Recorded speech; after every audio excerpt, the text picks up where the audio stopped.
Hi there, Glocal citizens. Welcome back to the podcast that inspires a borderless mindset around manifesting a new world. I am your host, Florence Adu, and we're picking up this episode with part 2 of a conversation with Farai Malianga. He is a Zimbabwean American videographer, composer, and musician who began his career in African dance in Colorado. He later relocated to New York, where he began studying dance and drum with pioneers Yousouf Koumbasa, Mbemba, Bangoura, and Ronald K. Brown. He's performed with creative masters such as Chuck Davis in BAM's Dance Africa, Reginald Yates, and Heritage OP for the Alvin Ailey American Dance Theater's 40th anniversary season, with musicians such as Roy Ayers, Wunmi Olaiya, Manchild Black, and Akua Allrich, to name a few. He has also performed on and off Broadway. On Broadway in the musical Fela, and off in Darker Faces of the Earth, directed by Trezana Beverley. As a videographer, most recent projects include editing the archival documentary for Kumbuka, the longest active New Orleans-based West African dance troupe. This fall, he joins Florida State University as a tenure-track professor with a focus on music for dance and choreography. He will be teaching rhythmic analysis, music for choreography, and digital audio recording, while also providing music support for African, Dunham, and contemporary classes. In case you missed last week's episode, please circle back and find out more about Farai's local and global self. For this episode, we're going to pick up the conversation speaking about Farai's current tenure track role at Florida State University. Let's jump right in. So speaking of, you know, being a tenure track professor is not an easy thing. And so as you mentioned, you went through the interview and all of those things. Tell us a little bit more about, because that in my mind becomes the pinnacle of a struggling artist's career in some ways, is to now to come into a place where, oh, thank goodness, like I don't have to worry about the hustle as much. I can apply my craft because, you know, teaching is teaching. You teach during the terms and then you have your own free time to still be creative. There's opportunities for sabbatical.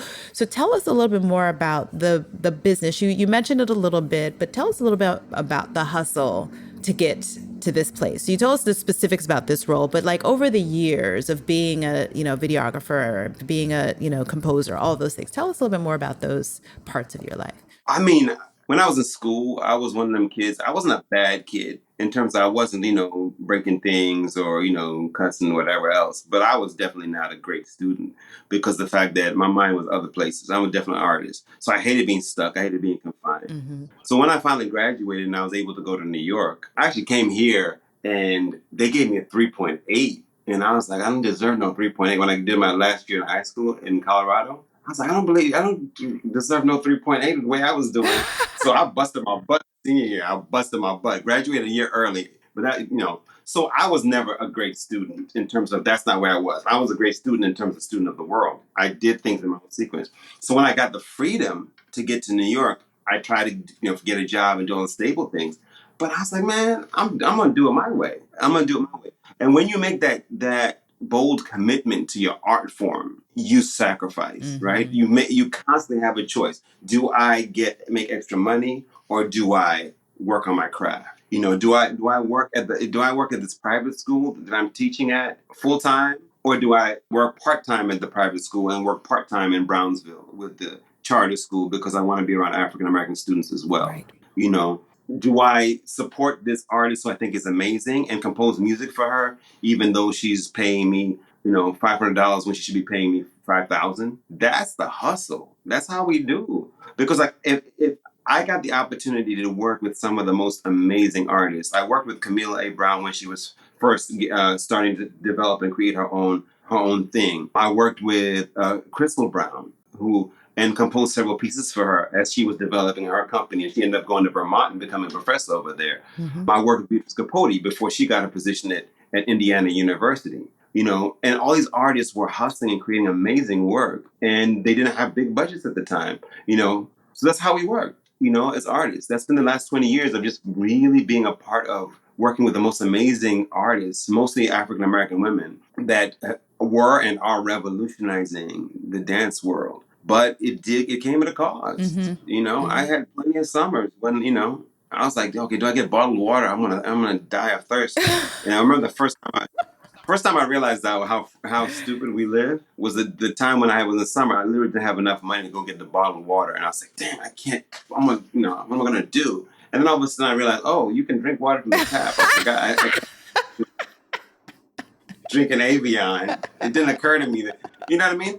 And that as silly as that story is, that was the key to me looking at things as you can always survive. Okay. If you're willing to sacrifice and then be creative. So instead of being creative only when I'm working with my music on my keyboard, you got to be creative in how you survive. Sure. Then all of a sudden you become fearless. And when you become fearless, then you decide what choices you're going to make, and you have to keep the faith that somehow that's going to work out. Yeah. Artist. And this is a manifestation of it working out. Because now, like you said, the difference, everything that I dreamed about, everything that I worked on my computer right here, I was going through my music yesterday trying to organize it. I have over 1,000 completed songs that I completed over the years. And now the students come to me and they're like, Farai, can we I'm trying to figure out if I need to do the African thing and make them call me Baba or something like that. But they call me by my first name. I'm not sure that's going to work, but I'll figure it out later. You know how we... Yeah. It's something to think about. Yeah. It's so funny that you say that because I have a godson and I have friends who have young children, and I don't know, some of them are African and I don't know what happened with them, why. Because even when we were growing up, like in the US, I never called an adult by their first name. It was always Miss something or Miss this. Like the family people were aunties for the most part. But it's interesting because there are a few of our family friends that we did call by their first names. And I'm like, why did we do that? Because now I'm like, no, I'm Auntie Florence. I'm not, I am. That's who I am. Like no one in Ghana would ever think of calling me by my first name. So it's so weird when young people are calling me by my first name. I'm like, oh, that's weird. That's weird. Yeah. And it's interesting. Yeah. When I came here the first time, I was literally just like, letting it go and stuff, but yeah, it's interesting. It is. I mean, I don't do it. Like even now, like when I'm talking to, my chair, I sometimes will call her by her first name. I'll sometimes say, if I'm in a public context, especially, I say Mama Angeli. Yes. When I see Jawole, I say Mama Jawole. To this day, so there's a certain level of respect that comes with that. But I mean, I know that there's no malintent, but my nephew does. He calls everybody with the title. Everybody, Miss. Yeah. My sister doesn't play, so we still keep that same tradition. I just try to make sure that I don't impose it on everybody. But for me, absolutely. At least sometimes, even with my friends are a little bit older than me. I automatically say, my boy who I play drums with, Uncle Ray. I call him Uncle Ray all the time. It's kind of partially a joke, but not really, Right. It's just like reverence to, or just acknowledgement of your elderness or something like that. Yeah. Exactly. Yeah. I don't know. It's just weird. It's just so funny to say that. Yeah. So you'll figure it out. Either they're going to call, I mean, you're not gray enough to be Baba, kind of, sort of. So unfortunately, I mean, not unfortunately, because again, that's another construct of the website, right? Because Africans, you're proud. If you get old, people have to go get you the water. You should be proud. Yeah, I hit the 50 mark this year. So if it's a number, especially for 20-year-olds. Yeah, yes, it's true. If it's a number, like it's funny you say that because I never called any of my professors when I was in grad school by their first names, and even my mentor, he had to tell me to call him by his first name before I would call him by his first name. So yeah, that's, I don't know, something to think about. Yeah, it's fun. Yeah, I mean, it's like one of my best students from back when I was in the charter school in Brownsville.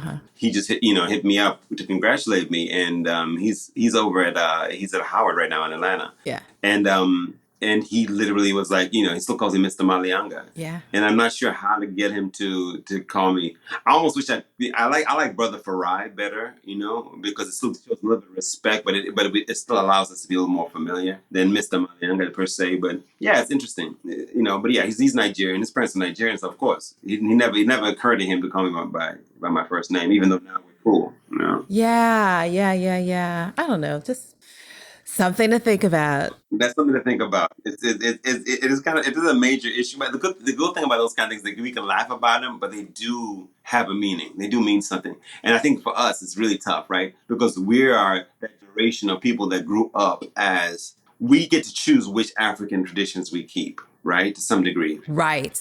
Right, right. But we have enough consciousness where we want to keep some of them. I've been accused many times by my Zim friends because I don't speak Shona anymore. I don't speak my native tongue anymore. And so it's not something that I'm super proud of, to be honest with you. And I do want to continue studying and getting more familiar. But it always makes me laugh because they will tease me for not speaking Shona, but they'll go by the English names.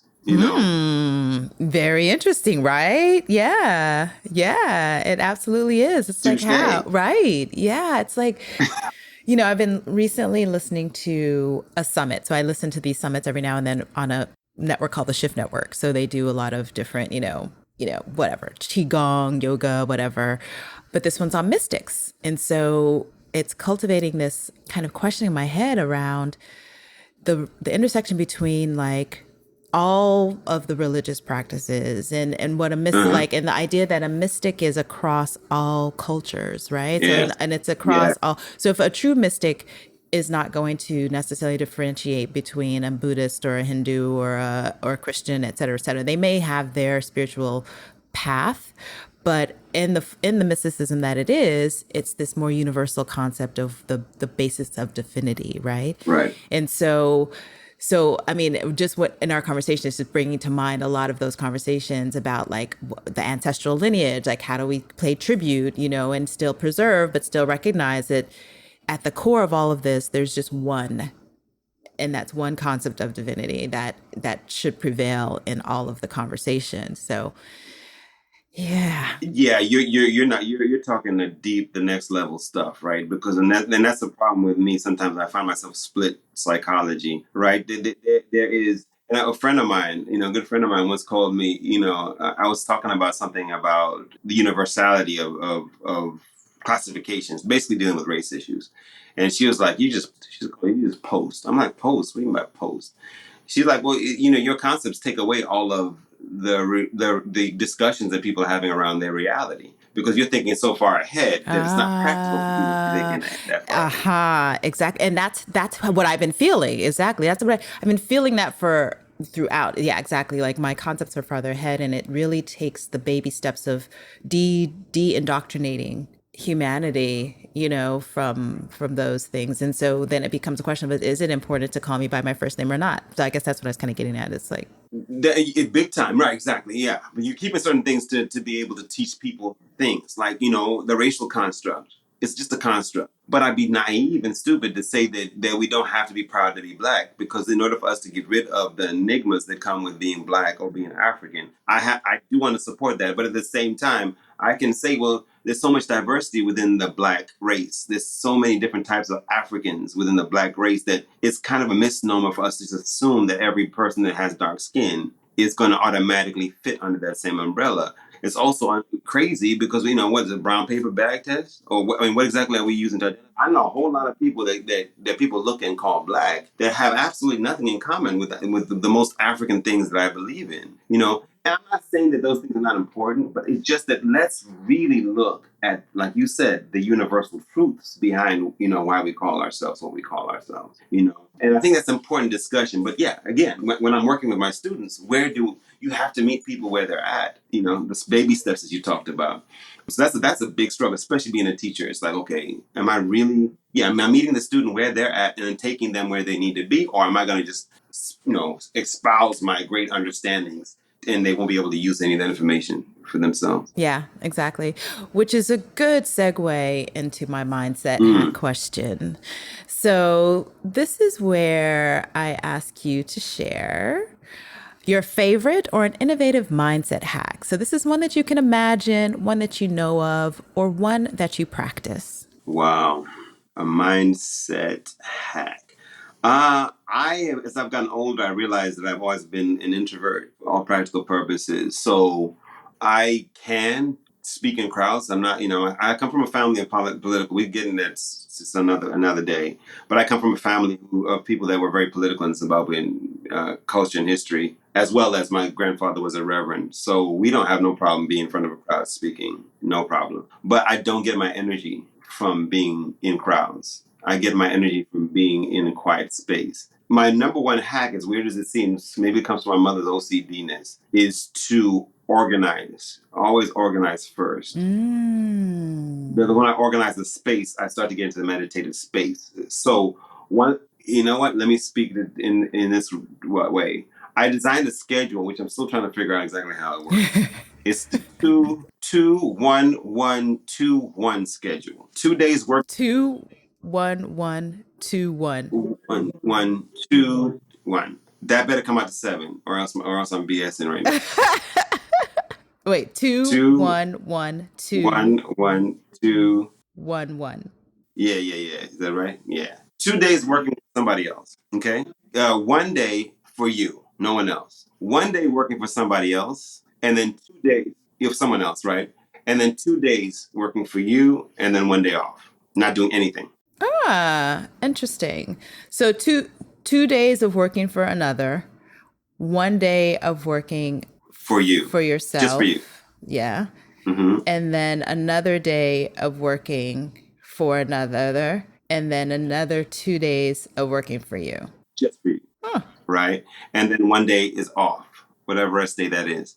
That's a good schedule. Now, that if you can't put that in as your weekly schedule, you can also split the day into those portions. But what I found is that in order for me to really get creative, I need 1 whole day to myself. If I'm really going in, I need a whole day to myself to just waste time, to organize things around the house, just do some sort of stuff that ends up meditating me into the state. So the second day is when the best ideas come out, when I'm totally zoned out and I prepare, almost like a nesting kind of thing. So that middle 2 days that are designed for just me, one of them is the nesting, where I'm creating a space of meditation. So that next day is definitely my most creative day, right? And so that's the schedule. That, to me, I wish that was a schedule that we'd have on our calendars as opposed to a 5-day work schedule. You know, I like that. And I feel like I inadvertently do something similar. Like really? I may not set myself out, I mean, growing up, we always had a schedule of doing chores or whatever. So it's not always, that was always the weekend, but it's not always that case for me. But yeah, that chores and organizing happens on a day. And the next day,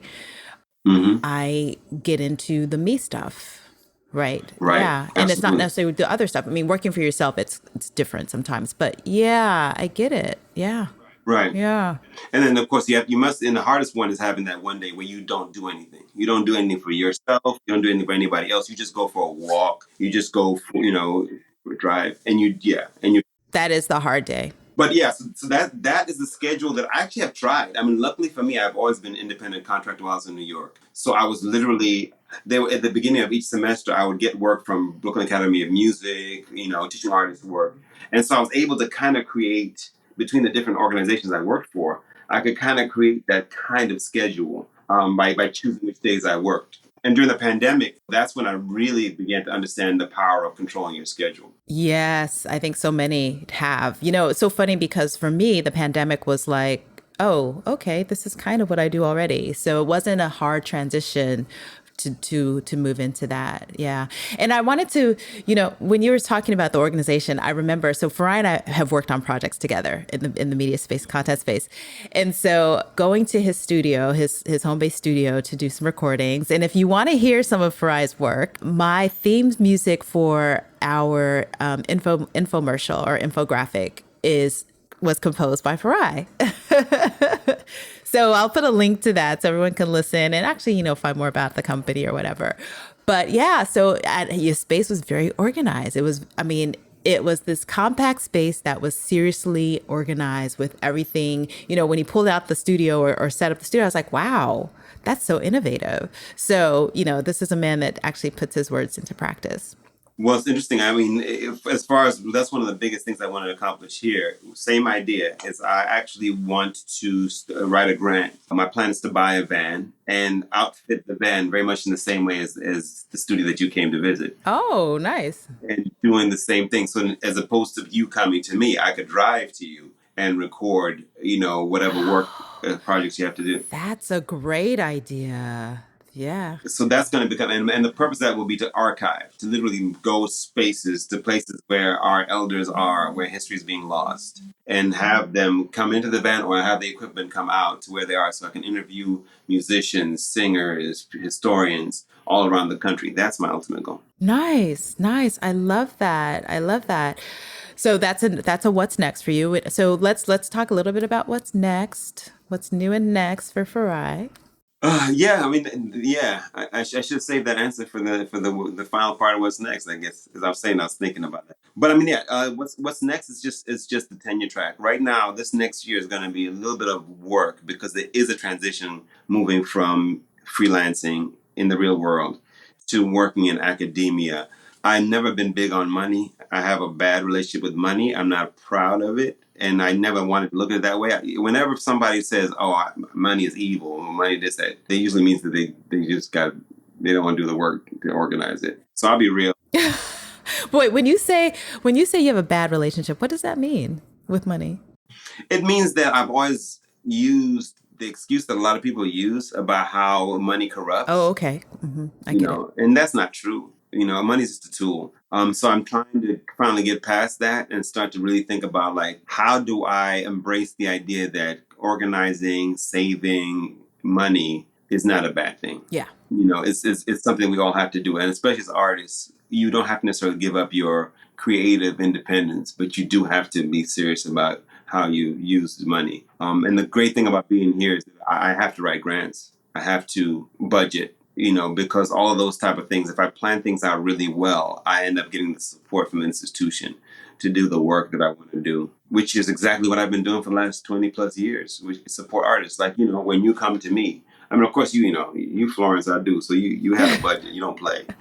But, if an artist comes to me with limited budget, it's like, I need to be organized enough to be able to fundraise and do those kind of things as well. And that's the thing that that's what's next in terms of, that's the missing piece to my artistry. It's the financial component.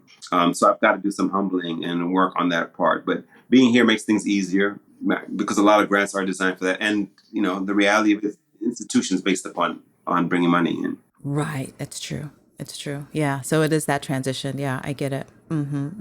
But the good thing is that there are so many opportunities that are specifically created for academic institutions and grant and professors and things like that. So we know you'll be successful at that. Oh no, I appreciate that. It is hard, right? That there is a certain thing when you're a freelance artist about asking people for money and then having them decide how your art, works. That's been what the resistance for me in terms of getting grants. Like you said, my space was organized. I did it all on myself. I work also, through the season, and then I spend the money on things that I could use creatively, and then I'd spend the whole summer working. But now I don't have to do that anymore. And the grants that I get can have the authenticity of my intentions in the grants. Right. Right. Right. Right. I like that. I like that.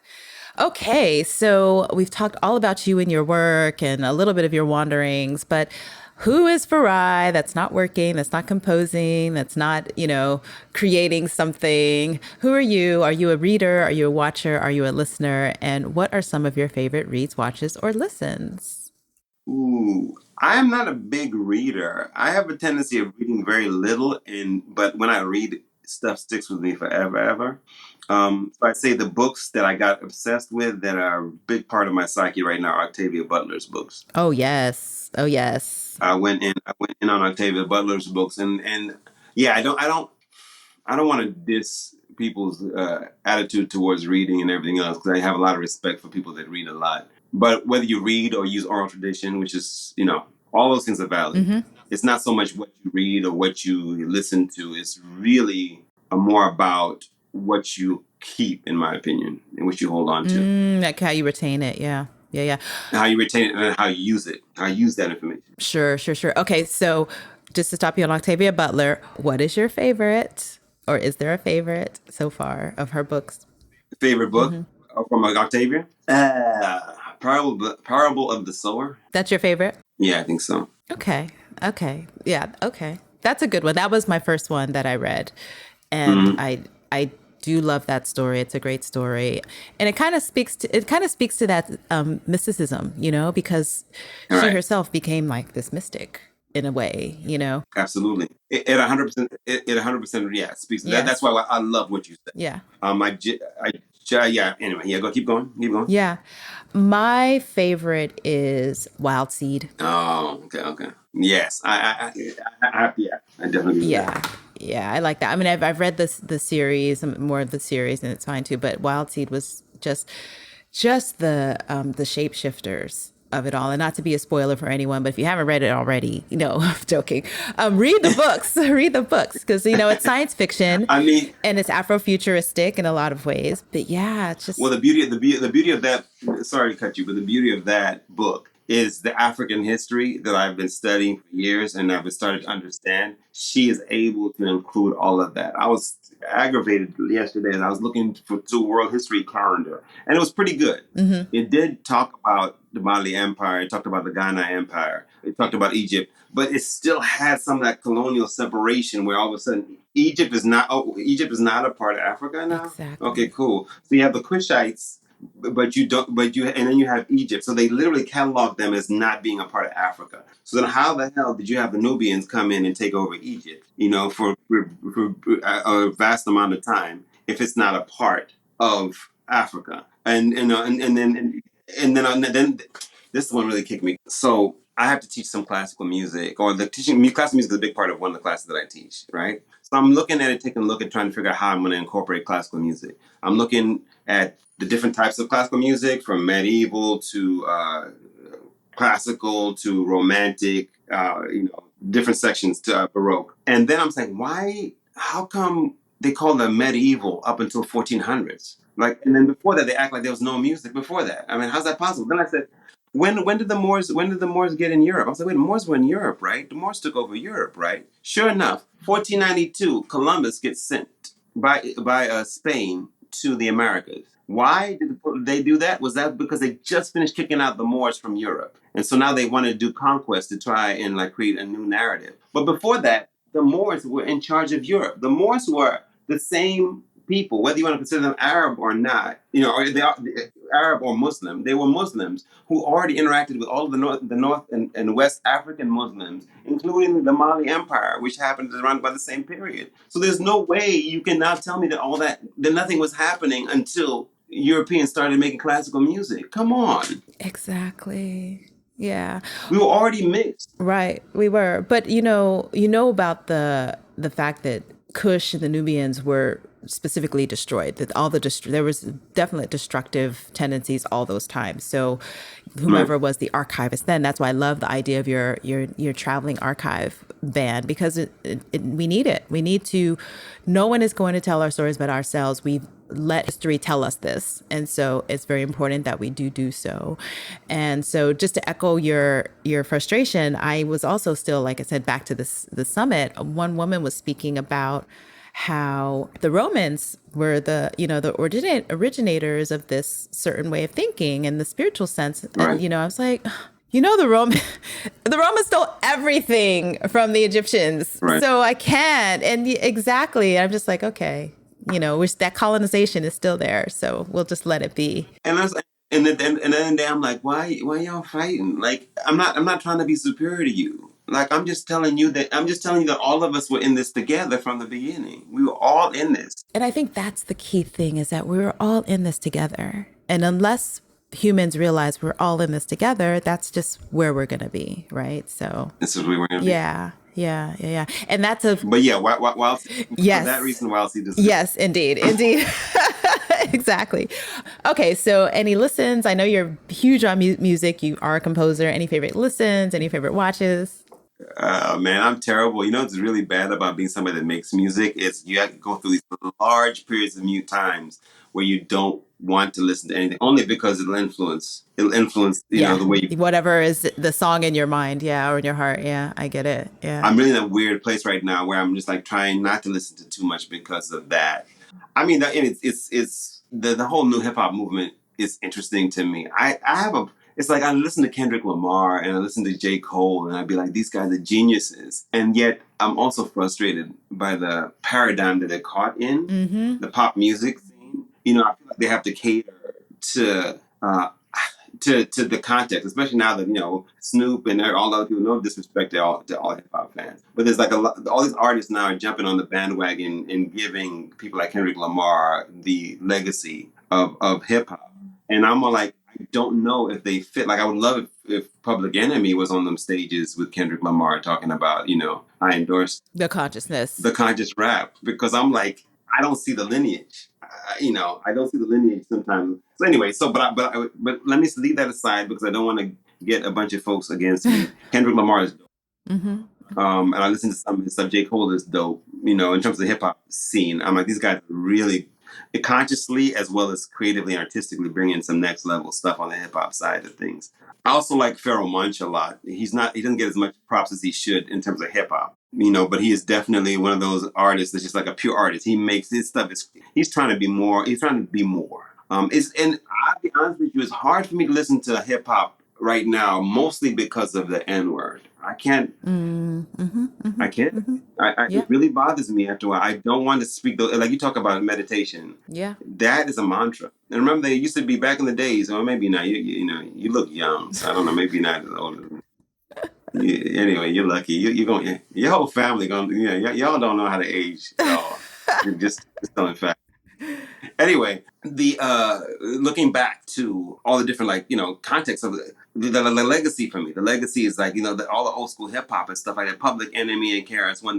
That's where I was coming from in terms of where I felt like these guys are the legacy of. So, like how was the torch really being carried? Is basically kind of the idea passed. Yeah, being passed. Right, but we have industry. We have the industry. So, but again, hip hop's not the only thing that I listen to. I'm by no means am I a pro on that. But I constantly look and search for underground artists. I don't follow the mainstreams. I don't follow Spotify recommendations. I simply look on YouTube, relentlessly trying to find artists that are doing something original. Yeah, and it's a track by track thing. Yeah. Okay.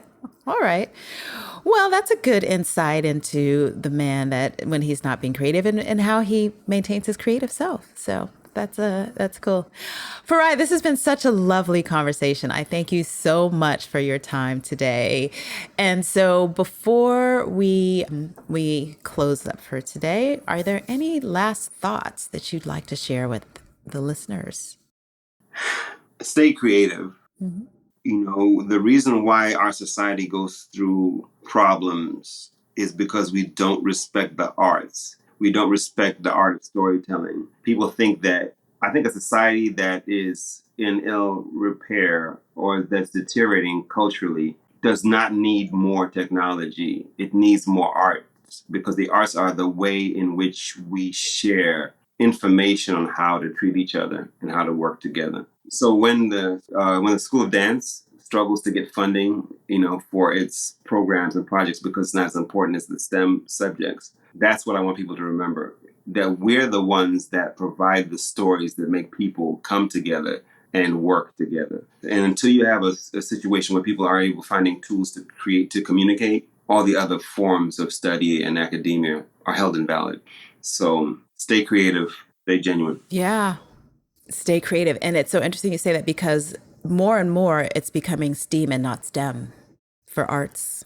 Yeah. So let's full steam ahead. Steam ahead. Yeah. Right? Yeah, exactly. All right, folks, this has been another episode of the podcast. Remember to check out the show notes, because we have great show notes always. You'll find out where you can find Farai, some of his work, a lot of the legendary artists that we spoke about. You can find links to all of their information.